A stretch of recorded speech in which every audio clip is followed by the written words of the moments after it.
Happy Thursday to you. Dan and I were recently in a conversation where we were talking about how our home works. Um, I do the laundry most of the time. Dan does the cooking. Dan does a lot of the dog care. I do the cleaning and the plants and the landscaping. And for us, it works. And in that conversation, the person we were speaking to seemed disgusted that I didn't know how to cook. And before I could say anything, Dan jumped in. No, it's not that she can't cook. I just love cooking, he said. I love cooking food for my wife. I love cooking food for other people. Bethany doesn't enjoy cooking, so I do it. And the person kind of rolled their eyes. And it's bothered me since that conversation. Not because... Well, there's a whole bunch of reasons why the conversation left me unsettled.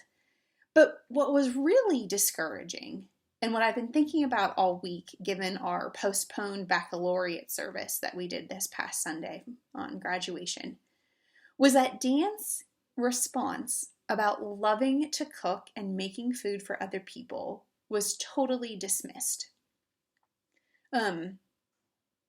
He's not wrong that I don't enjoy cooking. I don't see the science or the art behind it like he does. But it feels incredibly selfish to think about cooking simply because it's something I should do in the eyes of society when my husband loves it.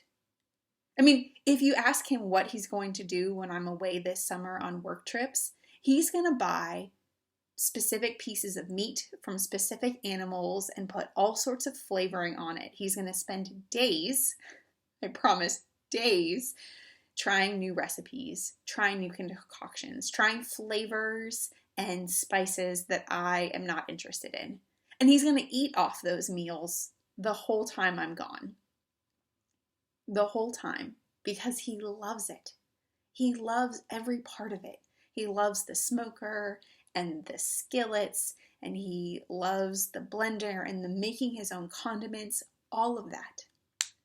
So as I've thought about it all week, as I've processed my own emotions around it, what I keep coming back to is Frederick Buechner's quote.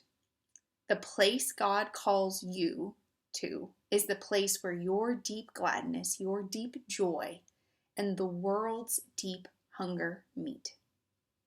I could cook, and I do, but it doesn't bring me joy. It doesn't bring me gladness.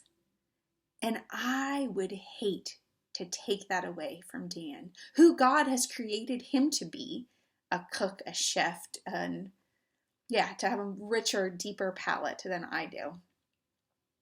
So this week, this holiday weekend, I encourage you to step back and think about where your deep gladness, where your deep joy, where your gifts can be used by God. Maybe it's feeding your family. Maybe it's baking treats, which is what I really enjoy in the kitchen. Maybe it's serving or loving or reaching out in a way that you know you're good at, that other people have pointed out to you, that it brings you tremendous joy. For me, one of those things is cutting.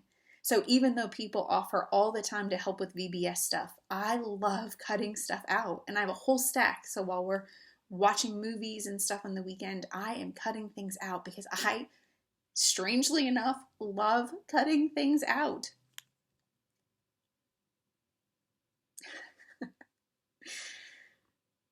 It's who God made me to be. And it brings me great joy, just like cooking does for Dan.